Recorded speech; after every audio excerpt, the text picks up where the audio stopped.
Let me tell you something right off the bat. Nothing will make you question the definition of neighbor quite like watching a $100 million subdivision go thirsty. Because of you. And before you get the wrong idea, no, I didn't do it for fun or for spite or because I love paperwork.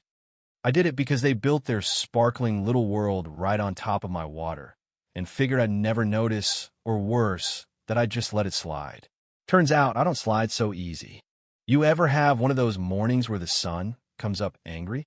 That was me, back in the valley, after months away, Texas heat pressing down like a boot on your neck, everything bleached out and buzzing. The cicadas, the only thing louder than my own thoughts. I came back to my father's ranch, hoping for peace. Instead, I found the HOA from Cedar Mesa Estates had dug a pipeline straight into my creek. Didn't even bother with a phone call. Just helped themselves, as if my family's land was nothing but a doormat. So I did what any sane man would do.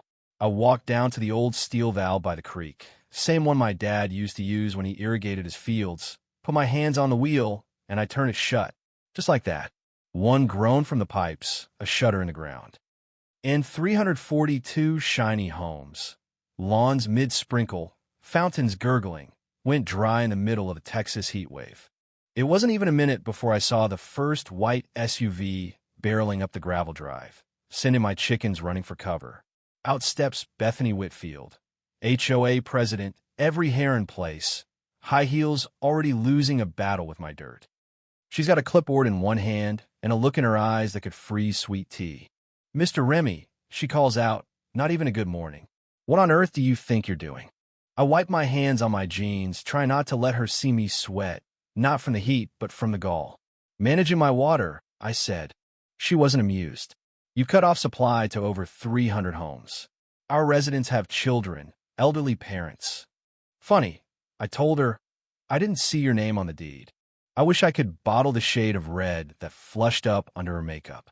She started talking about rights, about infrastructure, about how the pipeline had been there for years. All that HOA lingo that boils down to, I want what's yours, but I don't want to ask for it. I just pointed her toward the county records and headed up to my porch, iced tea waiting. From up there, I could see the whole mess.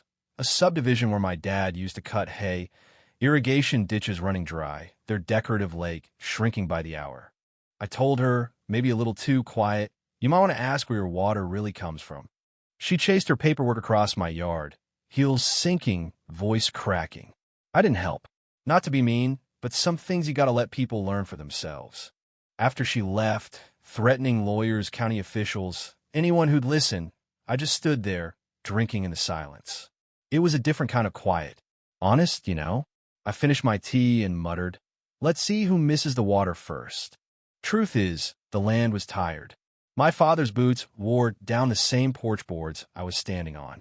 Sometimes, if I listened real close, I swore I could hear him, humming, sharpening his tools, never once letting up.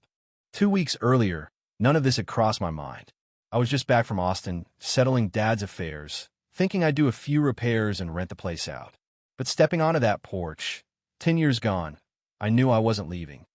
The old hat on the nail, kitchen windows out to the fields, cedar and dust everywhere. It was home, even if it felt like picking up a conversation that ended too soon. That first week, the mailbox had a letter with gold-embossed lettering.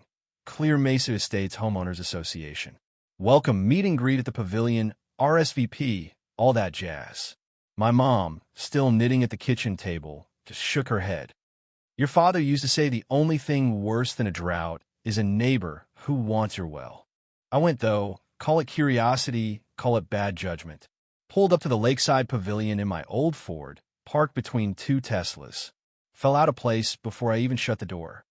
Bethany found me quick, introduced me to their community developer, Preston, slick as an oil spill in his suit, eager to talk about expansion and potential. Didn't take long to get to the point. They wanted my land, wanted to integrate it, maybe build a golf course, offered a number that wouldn't have fixed half my broken fences. I laughed before I could help myself.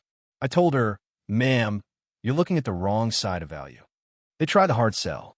Neighbors who cooperate find life easier. I told them I'd risk inconvenience. She touched my arm, said my dad had once thought the same. That night, I found his old folder, 15 years of HOA violations, each one neatly labeled in his handwriting, no jurisdiction. Keep for record. I realized right then, this wasn't a new fight. It was a torch being passed. Next morning, I called Marcus Reed, old friend, local surveyor. Asked if he still had his gear. We met at the south pasture, by the creek where the grass grew greenest. The fence looked new, too new for my dad's last years. Marcus scraped away dirt, found the ground disturbed, pointed out how the line ran 27 feet inside my property. I followed the vibration underground, put my ear to the soil, and heard it, the faint mechanical hum of water being pulled. They'd run a pipeline from my creek straight to their lawns. We documented everything. Photos, GPS coordinates, old maps. Marcus asked if I was going to sheriff. I said, eventually. But first, I want someone who knows water law better than a badge. That brought me to Sarah Coleman, old college friend, now an attorney who'd seen more than her share of property fights. She took one look at my photos and said, Jake, this isn't just trespass. It's theft, and a bold one. She told me to document every inch, mark the boundaries, and call if anyone so much as set foot across the line. I did all that, then drove into town and requested every file on Mission Drawspring, the headwater that fed our creek. Turns out, those water rights had lapsed years ago. No one claimed them.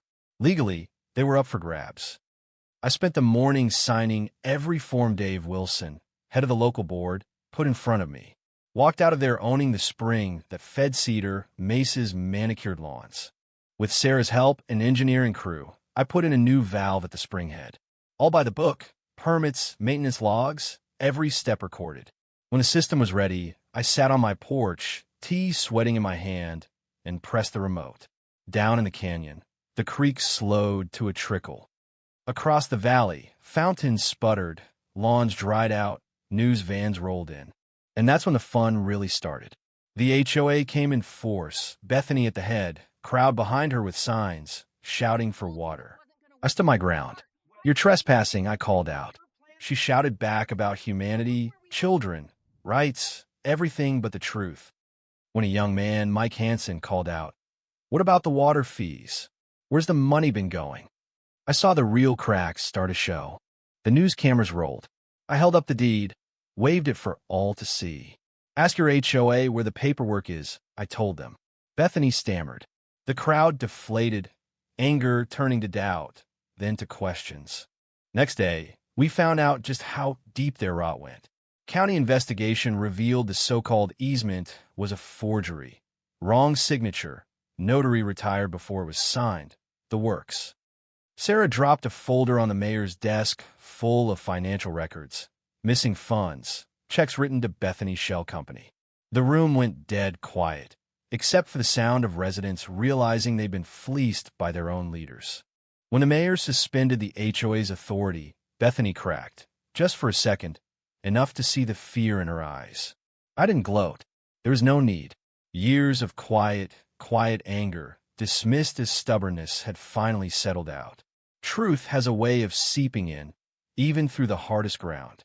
You'd think that was the end, but the next fight came quick. I got an urgent notice from the state environmental agency. Chemical contamination, immediate shutdown of all water flow. News vans at my gate, rumors flying, pressure building. But I'd learned, always get your own proof. Called an independent lab, ran tests on both sides of the property line. Turns out, the only chemicals were downstream, right where the HOA's pipes crossed my boundary. Traced the purchase back to Bethany and her goons. The sheriff found the evidence in her garage. Receipts, chemicals, falsified reports. After that, the headlines wrote themselves. Bethany's mugshot made the front page. Sheriff said, "The law may flow slow, but it always finds its level." Couldn't have said it better myself. Things changed fast. The HOA board resigned. Offices shuttered. The new interim president came to my gate, handed over an apology, a fair contract for water access, and a promise to restore the creek. I told her, "Don't owe me, owe the land. Keep it honest, and we'll all have enough." You want to know what stayed with me most? It wasn't the drama or the headlines. It was the day I watched a bunch of kids planting saplings along the creek, laughter in the air, my mother smiling for the first time in months. That's the kind of justice that sticks, the kind that repairs, not just punishes. And sure, I could have turned bitter, could have closed my land for good. But water's meant to flow. My father taught me that never fight the water, just learn where it wants to go. I didn't win by force or noise or spite. I won by waiting, by being stubborn, by letting the truth find its own path. If you've ever had to stand your ground for what's right, you know justice never comes cheap. But when it finally shows up, it's worth every drop. So I gotta ask you, where's the line in your mind? When does standing up for yourself turn into revenge? Have you ever had to fight the ones who thought they owned you, or your land, your water, your peace? Tell me down below, what would you have done standing in my boots? And if you've ever tasted that kind of hard-won justice, well, maybe you know just how sweet it can be.